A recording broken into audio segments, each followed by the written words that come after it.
আজকে বানাবো সুজির পায়েস। তো সেই রেসিপিটাই তোমাদের সাথে শেয়ার করব। তো চলুন। সুজির পায়েস বানাবার জন্য সুজিটাকে ভেজে নেব। সুজিটাকে লাল লাল করে ভেজে নেব। সুজিটা ঘি ছাড়াই ভেজে নেব। সুজিটা লাল লাল করে ভাজা হয়ে গেছে, নামিয়ে নেব। পায়েসটা বানাবার জন্য ঘি দেবো, আছে তেজপাতা, গোটা গরম মশলা আর কিচমিচ আছে, দিয়ে দেবো। চিনি দেবো।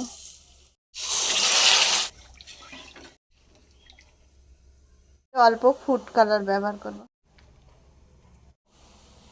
স্বাদ অনুযায়ী লবণ দেবো। সিরাপটা রেডি হয়ে গেছে, আমি সুজি ভেজে রাখা সুজিগুলো দিয়ে দেবো। মধ্যে কিছুটা লিকুইড দুধ অ্যাড করব, গোলাপ পানি অ্যাড করব, কিছুটা গুঁড়ো দুধ ব্যবহার করব।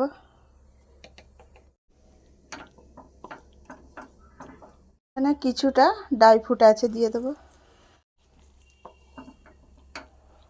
পায়েসটা রেডি হয়ে গেল, আমি ওপর থেকে ঘি ছড়িয়ে নামিয়ে নেব। সুজির পায়েস কিন্তু অনেক রকমভাবেই রান্না করা হয়, একবার এইভাবে রান্না করে দেখো, অসাধারণ স্বাদ। মিষ্টিটা কিন্তু তোমরা তোমাদের যে অনুযায়ী মিষ্টি খাবে সেই অনুযায়ী দেবে।